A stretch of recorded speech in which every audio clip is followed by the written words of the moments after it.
Woo! Hey y'all, hey. Okay, so tonight, it is not your typical drinking and planting. There is drinking going on. Yep, there's plenty of like vodka and orange juice going on here.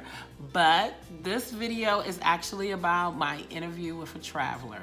So tonight I will be interviewing my sister. And you can check this video out on my channel as well as hers. It is called Defiant Darling. That's Defiant Darling.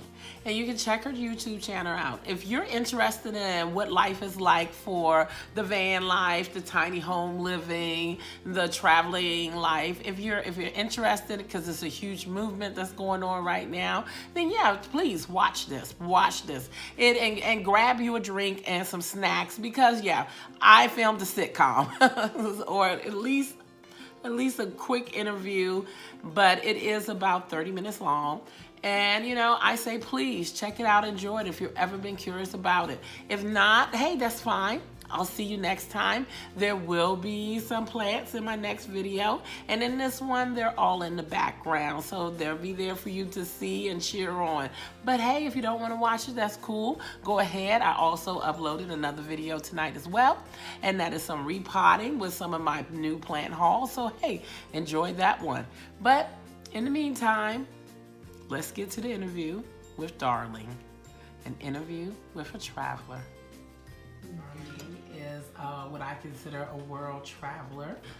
She doesn't do it by the conventional means that we know. Nothing in my life is conventional. So today I'm just going to ask her some questions that are on my mind, and later on we'll ask some of your questions. And we'll decide whether or not this is going to go public after we review the video. Let's not. One commentary. So, Darling, let me start off with the question that everybody asks. What made you want to do this? The short answer is, when I was 15 years old, I always wanted to travel. And I decided that instead of going to college right away, I wanted to spend a year and travel across country. At that time, it was on an Amtrak, and I just wanted to travel all across the U.S. and see this great country of ours. Had a kid when I was 17, took parenting seriously, and decided to defer my traveling aspirations. But once my kids successfully launched into the world, I rekindled that thirst for travel, and so that's why I travel now. It's just in me. It's just who I am, who I decided I wanted to be as a teenager. Forgive me.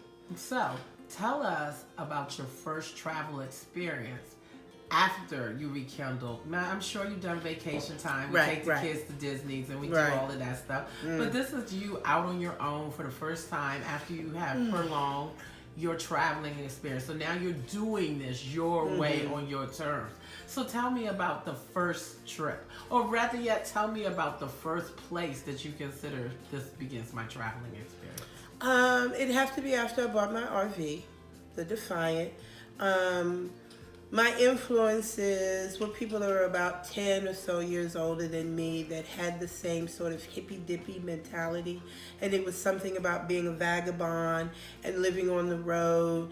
And you hear people say all the time as a joke, I'm going to buy an RV, I'm just going to throw away my career, and I'm just going to travel across country. And I said, I'm going to actually do that. But I know that I'm neither a trust fund baby or on Social Security or have some sort of passive income. So that brings up a very interesting point. How old were you when you started, and how old are you today? My youngest was 18, so I had to have been, do the math really quickly, 41 when I did it. But I got a job working as a parkie in Yellowstone National Park.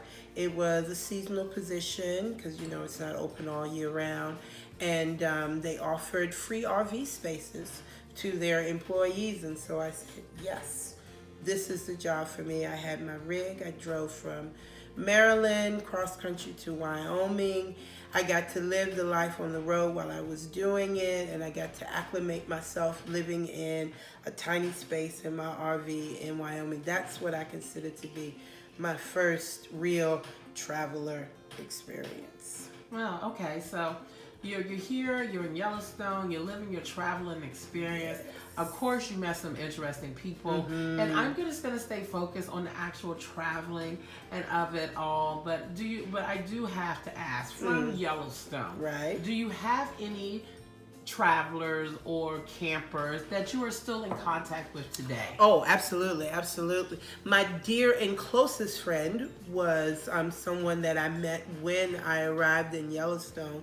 Oddly enough, she's 20 plus years younger than me, but the same traveler mentality. And she and I met in Yellowstone, and she is, like I said, 20 plus years younger than me, but she had the same traveler mentality as I have. And since I've worked in that job, she and I have met up someplace in the country.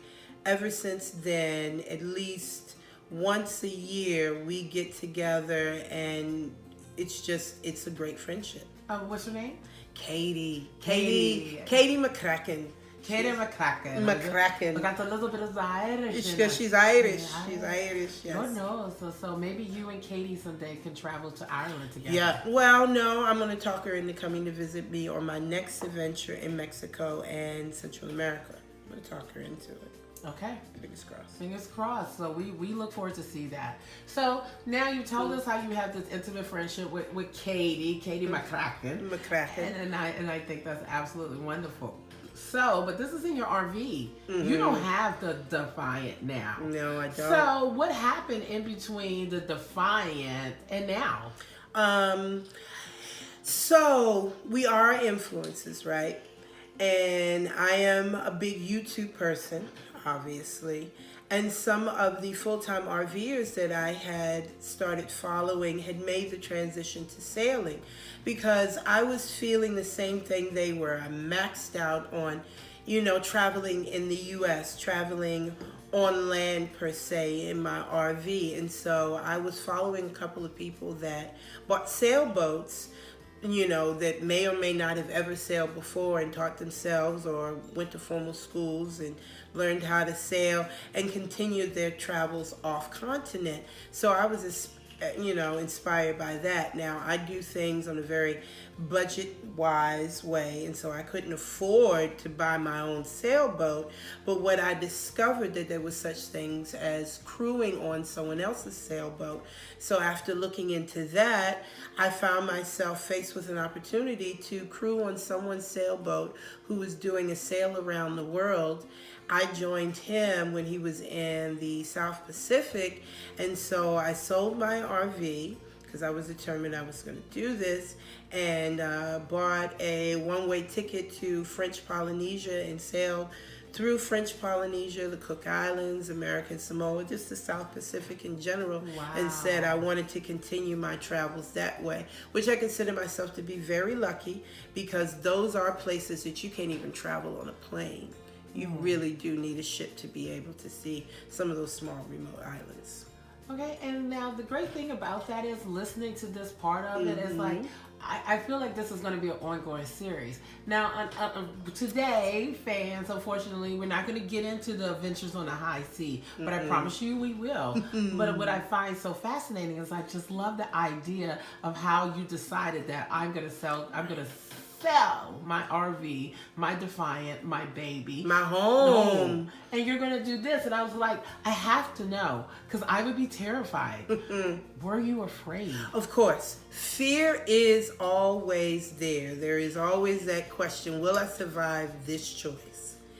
But what I've come to reconcile with myself, that fear is not enough to stop me. Fear is just something to give me pause to make sure I have taken enough steps that I am comfortable enough with the level of safety that I require. And I was, in making that decision, comfortable enough with how much safety this situation would provide for me that I was like, okay, yeah, I'm afraid. Fear is real, but it's not going to stop me. Now, how does your family take this news? One minute you're driving across the country, next thing you're sailing across the world. How does your family receive that? Specifically, I cannot say, but I know in general that I got a lot that was rooting for me. That was just like, well, go ahead with your bad self. Then, if this is what you're going to do, and I think it's just the basis knowing that I'm intelligent enough not to put myself in harm's way, and my family knew that. And I think at this point, I kind of developed a reputation as being kind of adventurous and, grabbing a handful of caution and throwing it into the wind. So it was just like, okay, this is her being her. Okay, Yeah. So yeah, okay. Well, I'm glad you have that family support there. Although I do think there's something else. We're going to get into that. We'll call that, traveling and the family, and that'll be a separate portion of our interviews. Okay, but for now, so we're on the high sea. We're doing this High big seas. adventures. We traveled the South Pacific, but yet you're here in South Carolina. Yes. So, so how did we go from traveling the South Pacific? What's the next step after that? Well, family events happened. I needed to regroup. I needed to settle myself back in, rekindle some relationships. I needed to feel grounded with my family because travel and extensive travel makes you appreciate the connections you have because you're always in someplace new, you're always around people, and for me, life is community, and the community that I know that I started out with is my family. So it was important for me to reconnect. The other side of it is because I'm not financially independent, I always need to come back to my home country so I can earn a living to fund the next set of adventures. Oh, wow, that's interesting. I wish I could continue, continuous travel, but the thought is money always will run out. Sometimes sooner than you would expect. But so you always have to come back to your base and be able to earn more finances. And so the luxury of it is that I have friends and family where I know I can rely on the people in my circle and say, okay, I just need a shelter. I need a safe place to land while I earn more money to be able to travel. I did some international travel in between the sailing and being here in South Carolina. But the fact of the matter is I wanted to spend time with family and I needed to earn some money to fund the next trip. Okay, so we're gonna take a quick break, and so thank you everybody. We're back, and we had to refreshen our drinks. We're back. Cheers. Because this is interview with Darlene with Drinking and Planting. So we're back, and Darlene left us off knowing that she had done some in between traveling. So I'm curious, between the Pacific Ocean and South Carolina, the American Samoas, and you said you did a little international travel. So where did you go? I went back to Asia. Okay. And I love Asia, specifically Thailand, more specifically Chiang Mai in the northern part of Thailand. I feel like Bangkok is overrated. If you want the true Thai experience, go to northern Thailand and hit up Chiang Mai. But yeah, I was there for 2 months. 2 months, and now, was that shortened than what you normally do? Yes, it was. My intention was to be there for 6 months, but I shortened the trip to 2. Again, family and the pull and the necessity to do some reconnecting was the overwhelming, theme of it all and what brought me back a little bit sooner. But it also, in a side note, helped me reevaluate the type of travel that I wanted to do and how much time I want to spend in one location. Now, when you say reevaluate, does that mean that although you did cut your trip short in Chiang Mai, that when you say reevaluate, that means when you explore these countries in the future, you may not stay as long as 2 months? Absolutely. I don't even think at this point it's a may. I feel that I had been introduced more to the backpacker lifestyle. And that, backpackers tend to spend really short periods of time in places and they are more constantly on the move than for me what I intended to do and just kind of be like immersed in the culture of an area, and I figure the only way you're going to know it is to be there for an extensive period of time, like months. But at the same time, I find myself itching, wanting to travel someplace new after, say, like a month or so. So it did help me reevaluate that maybe I don't want to be in a specific city in a country for the entire 6 months. I may want to be away from home, meaning the U.S. for 6 months, but I don't want to be in one designated spot. Right. You want to travel within the country you're in. So maybe it's... Or surrounding countries, Right. because what I found with the backpackers, especially that I met there in Thailand, is that because the countries are so small, they're the size of U.S. states, it's just as easy to go to Cambodia, to go to Laos, to go to Vietnam, to go to Malaysia, because they're literally, so close and inexpensive to travel to. I definitely would not want to do 2 or 3 days in one location, is what I found with most backpackers. Like a week would be the longest they'd stay. But what would be wrong with traveling to Vietnam and staying there for 2 weeks, and then traveling to Laos and maybe staying there for a month, still being away from home for 6, but just not being in one designated spot? So I've kind of reevaluated my travel style and said, yeah, I want to do more movement in a region instead of just staying in one city. You know what I mean? Yes, I do. And it sounds like to me that you have really are starting to fine tune your traveling. Exactly. Yes. Yeah, and that's great. But I have to be honest with you. I mean, you're not what we would consider of the new 21st century. You're a typical thing. Like it's obvious that you're not a millennial. Well, maybe not obvious, but you're not a millennial. Black don't crack, but I feel you. Holla at your girl. I feel you. Anyway, Yes. so you're not a millennial. Mm-hmm. You and I are what we would call Generation X. So so right now we have the baby boomers out here for essential. Because they're financing. retired. They're retiring and they're moving on, and but then we have a lot of the millennials are out here doing this, Finding themselves in their early 20s. So I'm going to Right. backpack Europe.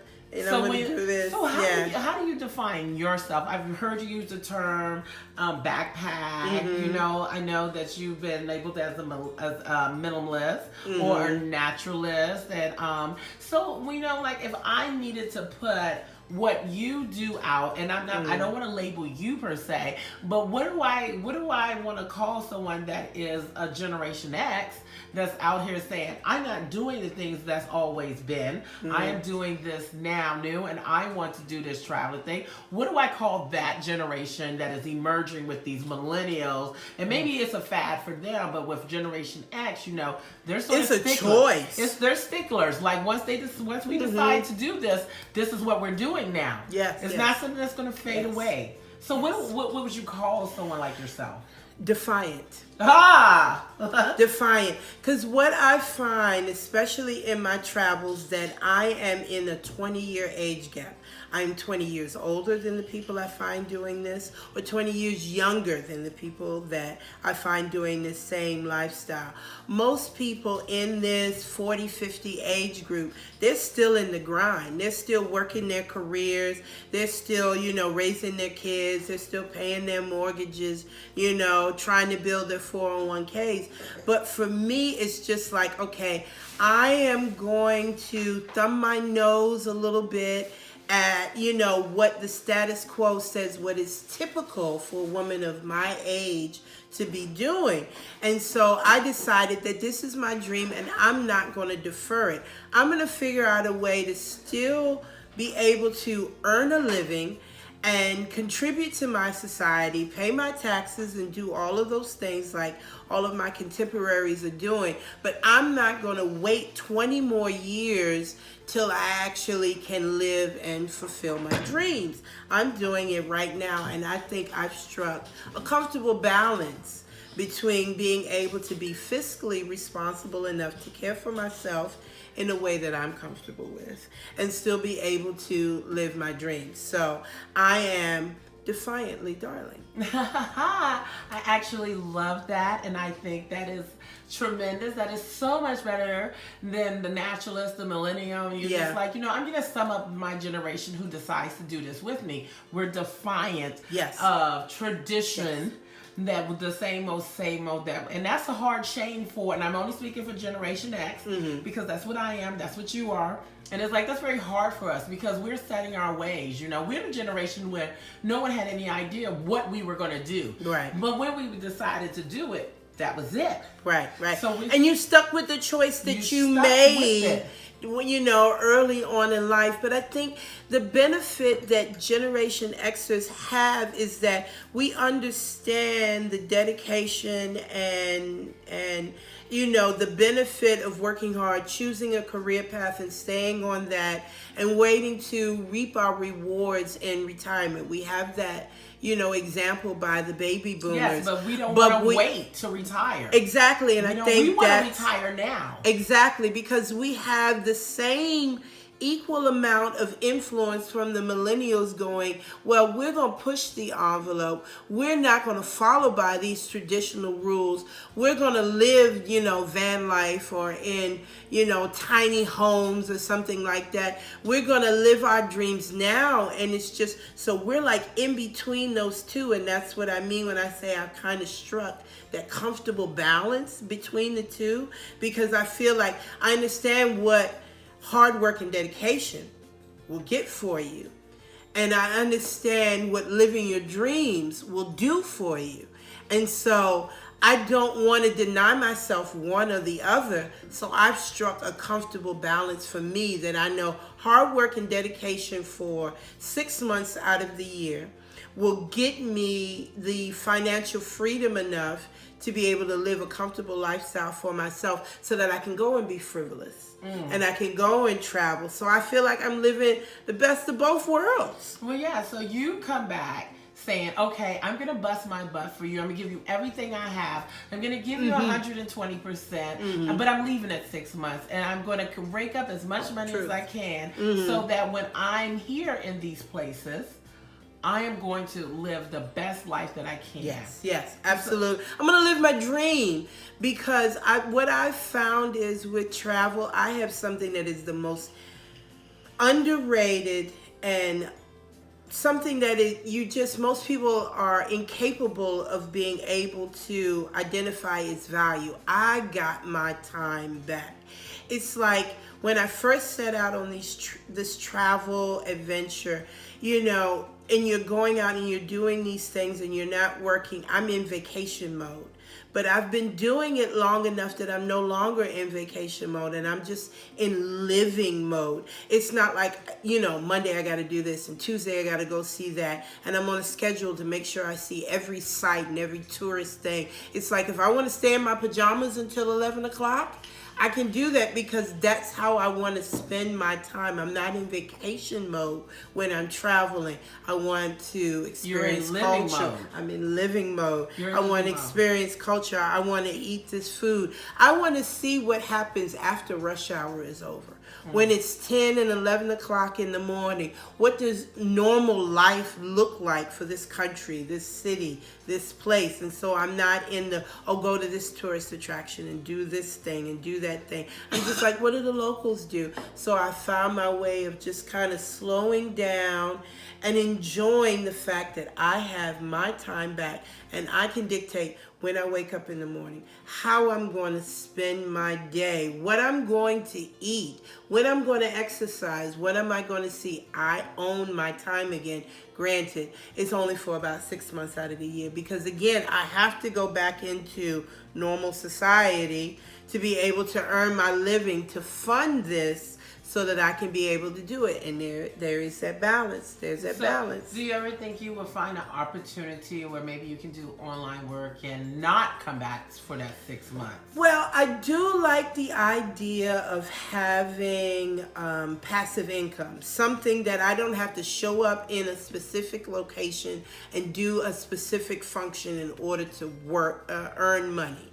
I like that concept, but it's still confining to me, and I've had, you know, enough taste of freedom where I don't want those confines a bit. And this way you get to spend time with your family. Exactly. But at the same time, I'm also like, I do like the performance aspect of it. I like having goals. I like achieving goals. I like exceeding the expectations of whatever level you think I'm going to, do in achieving goals.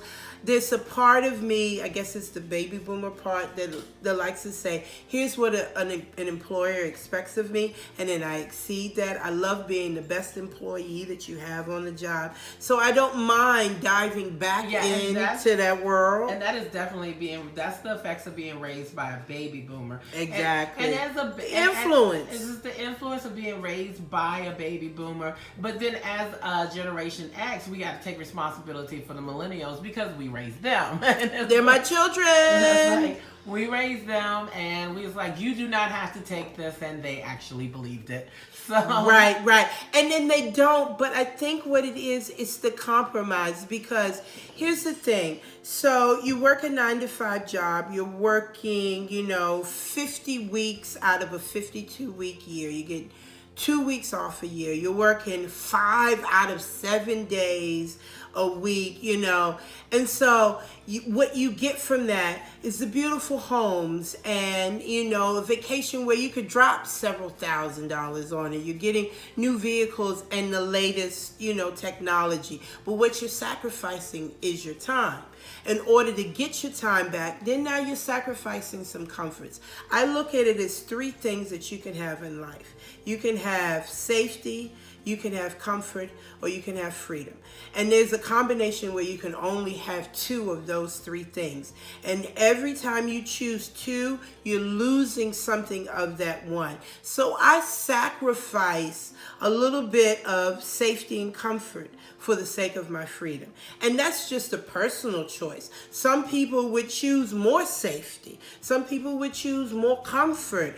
And so the mix changes. That's why I always say the level that's comfortable for me. I don't mind sleeping on a beach in American Samoa for several days because I can't afford a hotel, and I'll sacrifice some of my safety for that. But I mean, it's a personal choice. Okay, well, Darlene, I think we are definitely going to continue this series, and so because I didn't get to ask everything, but alternatives. This is all the time we have now. So I want to say this is LaTanya, and I am conducting an interview with a traveler. So we'll see you next time. Bye.